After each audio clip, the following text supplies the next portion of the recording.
Hi, welcome to episode 5 of the New Asia podcast.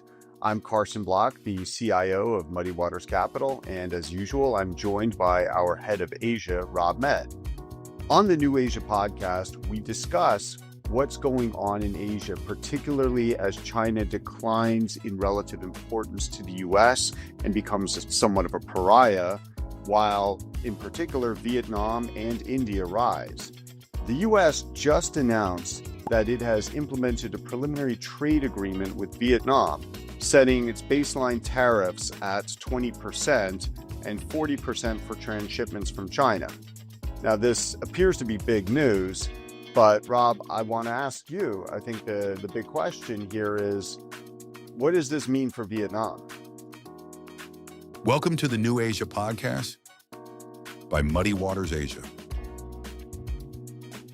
If you like this episode or want to dig deeper into Muddy Waters New World Order Fund, head to muddywatersasia.com or follow us at Muddy Waters Asia for more. I think the big question here is, what does this mean for Vietnam? Well, I think first, before we even get to what does this mean for Vietnam, what does this even mean for the US? Because Trump came out very excited. I've done a deal. We've got going. Everyone's thrilled. Only for about a week later, Vietnam turned around and said, well, yeah, we think we've agreed some sort of a deal, but we weren't sure that it was 20%. And one of the things we're hearing on the ground is that nobody seems to quite know what this 20% is. At one option, it's 20% less the MFN, most favored nation tariffs that were already in place. So that in some cases could mean the actual extra tariff, as you might call it, is only 5%. At the other extreme, it goes on top of those MFN tariffs, and so it might take us up to 35, 36%. So there's a lot to play for still, is understating it. However, what we've heard so far from people who are very close to trade and what's going on, i.e. people who work with the major US importers, is, first of all, there is no one number for every product. So some things that currently 5% might end up with just 10% on, and others might be 25% or more. The one thing that does seem to be coming across is that everybody is very keen to, one, favor what I'd describe as reasonably pure Vietnamese exports, and spank people pretty hard on low margin transshipments, which is one of the things we've been talking about for a while. Low margin transshipments, really good for China, not really much good for anybody else.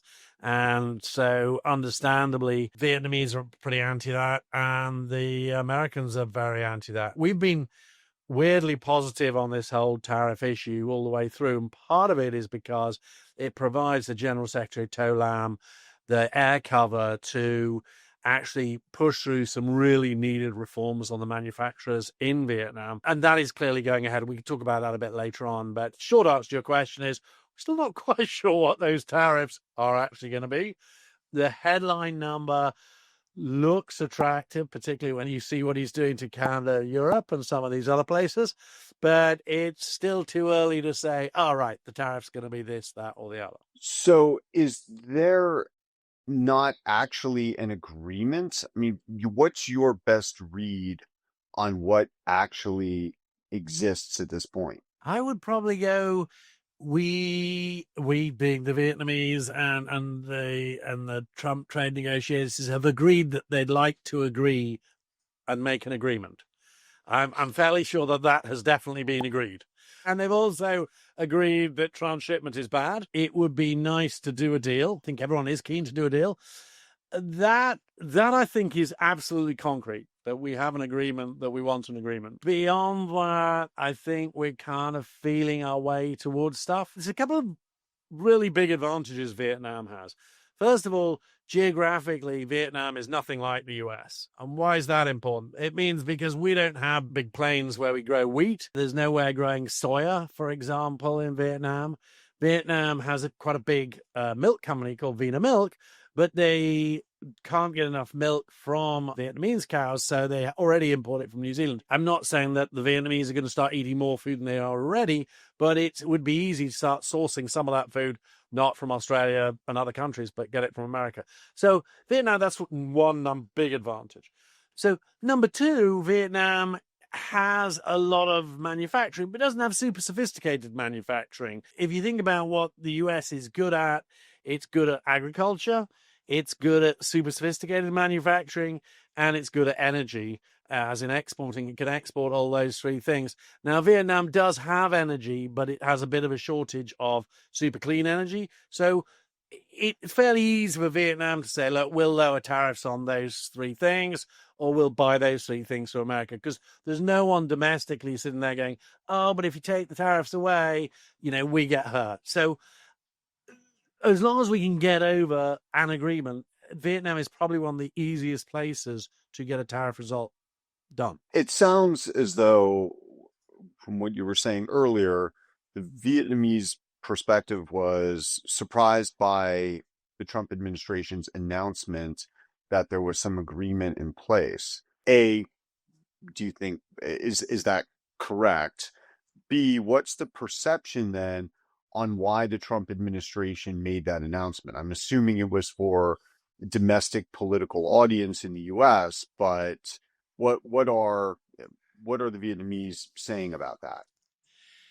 It's really hard to get a grip on that. I mean, the Vietnamese political powers that be, as we might describe at the moment, are really almost the antithesis of a Trump administration.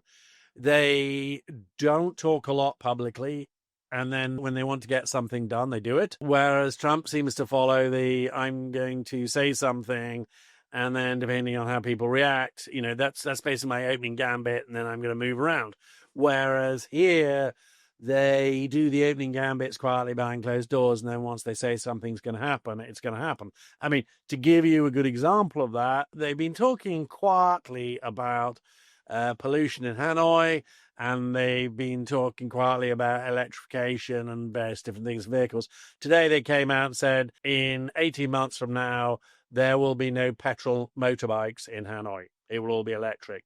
Now, that maybe doesn't sound too much to someone living in America, where, I don't know, 1 in 20 or 30 vehicles is a motorbike. Well, that ratio is probably flipped the other way around in Hanoi. So you're basically saying that will affect, I would guess, every single household, because every household that's got enough money has at least one motorbike, even if it's for the children. Really good news for the manufacturers here, but there was a sort of quiet warning that at some stage over the next 3 or 4 years they might do that, and they just come out and said, right, boom, January 2026, it's all over, and there is no sort of appeal and everyone moans about it. They'll just have to get on with it.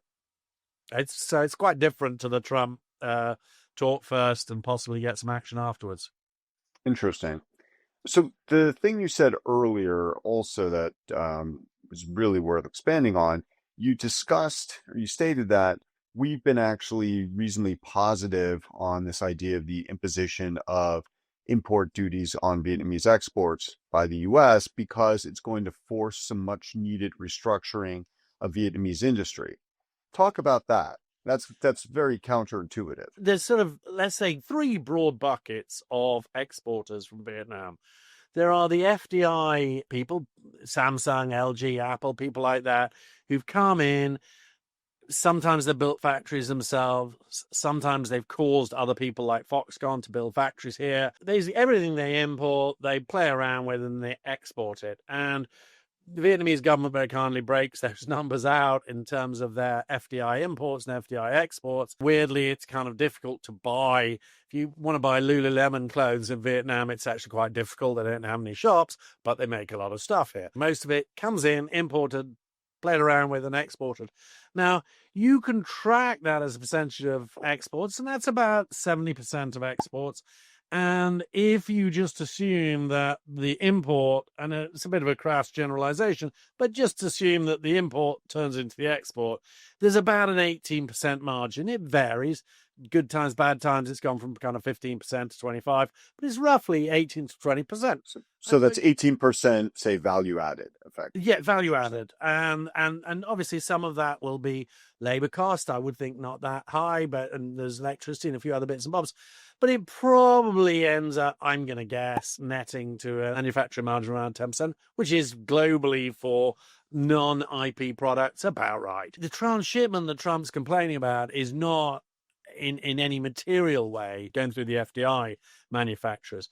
It's being done by the locals. Now, local imports and export is tricky because obviously people do consume stuff from Vietnam, so you can break imports into local import and FDI import, but you can't do the same thing with the local trade. Why it matters is that from a tax revenue perspective, you want people who export to make profits. People who are just transshipping, very low margin, nothing going on, and they're probably booking their profits offshore. Not great for the government. But most importantly, if you want to raise the salaries of the population, you need manufacturers who make a decent profit and are productive, because then they can afford to pay people more. The opportunity to actually kill off transshipment is actually quite good news for the government, because it gives them an opportunity to turn around and go, guys, every time you transship and you potentially increase an import tariff,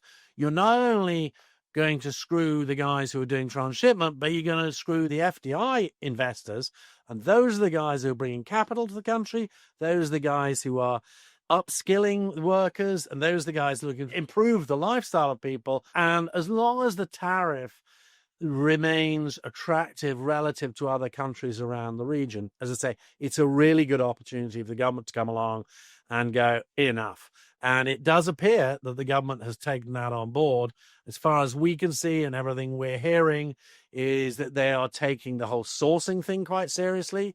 They are cracking down, at least publicly, on fraudulent goods. I mean, you've been in China, you know what it's like. People selling milk powder that's made of plastic and all sorts of other nonsense. And they've had a little bit of this here. To be fair, most of it's been imported from China. But again, it's just another opportunity for the government to turn around and go, look, we don't want all this rubbish in Vietnam. We want a quality economy built on proper companies doing things that people want. And if that means margins can grow, and it's better for everybody. What are you hearing from exporters in Vietnam? Have trade flows or have export flows, did they dry up for a little bit, and have they resumed, or have they remained fairly steady? I mean, you did allude to some confusion earlier on, at least on the import side, about what duty rate gets applied. But what are the exporters seeing in terms of flows, and do they see an environment that's difficult to navigate because of the confusion? Of my friends who are in either manufacturing or local retail or whatever business, they're saying the big concern was there going to be a whole load of front loading and then everything would stop? And shipping rates have come, spiked as everyone was like desperate to get a container. Shipping rates have actually come back a bit. I think I was hearing this morning they were down about 25% from the absolute peak. So, but still perfectly good. The shippers are still making money with rates where they are now. But the flows are starting to come back, and not hearing anymore. There was concern that, oh, well, would factories be laying people off? Not hearing any of that anymore. If I think back to 18 months, a year ago, when there was a bit of a slowdown and there were really textiles were taking a bit of a hammering, not hearing any of that news at all. Orders are picking up. I think there is an appreciable understanding that as long as tariff rates are down, somewhere 10, 20%, then that's going to be fine. And one of the points that I've actually pointed out, so I was talking over the weekend, I said, the funny thing about this tariff stuff, the cost of the product in Vietnam is so small relative to the final retail cost. I've heard people talk on podcasts about, oh, well, the retailer will have to swallow the pain. And I'm sitting there going, well, hold on, let's actually work through what the pain is. So imagine you got a pair of shoes. Let's say you buy them in Vietnam at $10 today. It costs you $2 to ship them. They arrive at 12. The importer takes a 50% margin. So that's up to 18. Then you get a wholesaler who doubles that, so that's 36. And then you've got a retailer who doubles that again to 72. Right?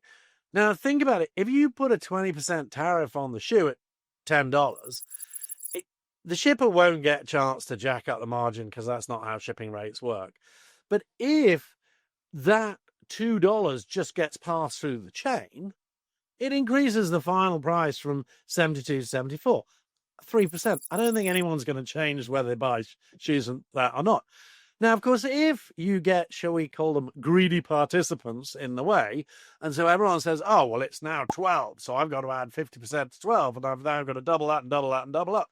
Now, all of a sudden, you've got quite a big increase in final price, so you're around 84, but everybody's margin, they've maintained their percentage, so everybody's making more dollars all the way along the line.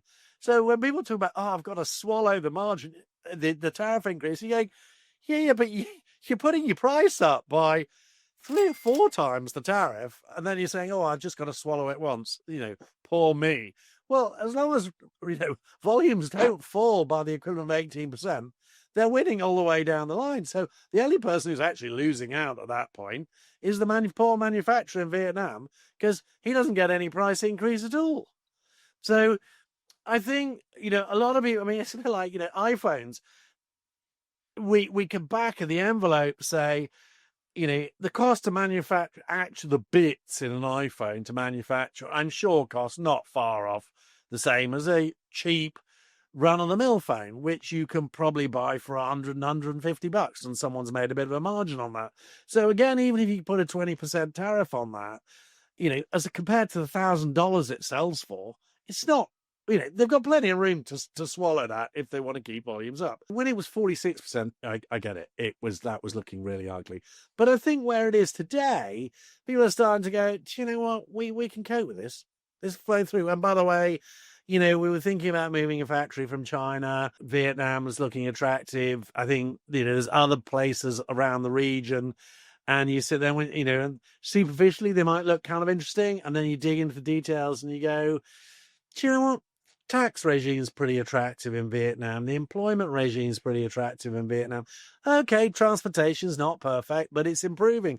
About every 3 months, they open a new stretch of motorway.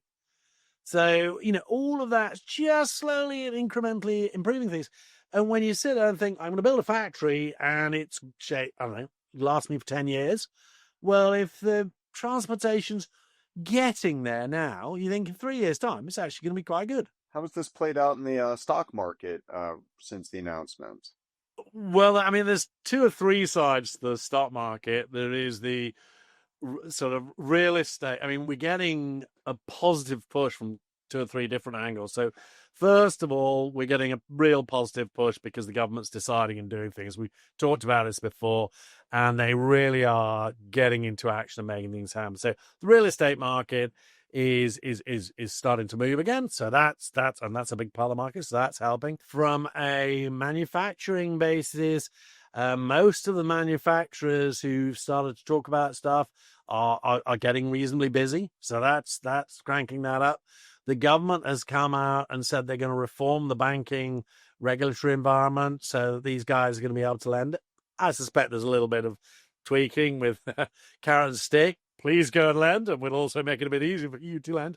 But so the market is starting to gird its loins, and it's looking more positive. One hates to say I don't think it's getting ahead of itself. But it is certainly getting off the floor, which is kind of where it was when so-called Liberation Day came out. I think I just get the sense that things are getting a little bit more positive. I think finally, and again, coming back to one of the things we talk about, the government doing stuff, the government are taking a lot of steps to improve their tax collection. Now, just before everyone starts going, oh, tax collection is going to collapse demand. It's like, do remember the tax in Vietnam as a percentage is probably one of the nicest tax rates around the world. Companies pay around 20%, which I think is pretty equivalent to America, but without some of the other costs on top. And as individuals and salaries and stuff like that, I was trying to do the maths, and I'll probably try and do it properly for next time. But I figure that having just come back from the UK, that I think the average person working in a professional job in Vietnam probably takes home after rent and tax probably double or triple the amount of money that somebody on double the payroll would get in the UK. So, Wow, you know, interesting. they have a ability to consume that once they get confident. I mean, the thing is, here people don't spend on a credit card. They like to put money in the bank and then spend, which is quite a contrast to the Western world, obviously. Yeah, the West would collapse if we did that. Come on. Don't do any of that saving nonsense. That's for old people. No, so I think overall, we've been, look, as Muddy Waters, we've been here for nearly 4 years. We've been looking around. We found companies that we like. The market looked a bit expensive. It came back a bit last year. We started to get positive earlier this year. And I think the market is now starting to catch up with us because there is just so much positive stuff going on. And I compare and contrast it. As I say, I was in England recently, where it is full of doom and gloom and looking to get worse. And I'm sitting here thinking, I'm so pleased I'm here because we've come out of the doom and gloom and it's looking a lot more optimistic. And I think we've got years of this to go. It's been an interesting, period here where we had the news that there was an agreement that everybody wants to agree to an agreement. Hopefully, pretty soon there will be a little bit more in the way of details on an agreement about the agreement, and we'll cover that in the next episode.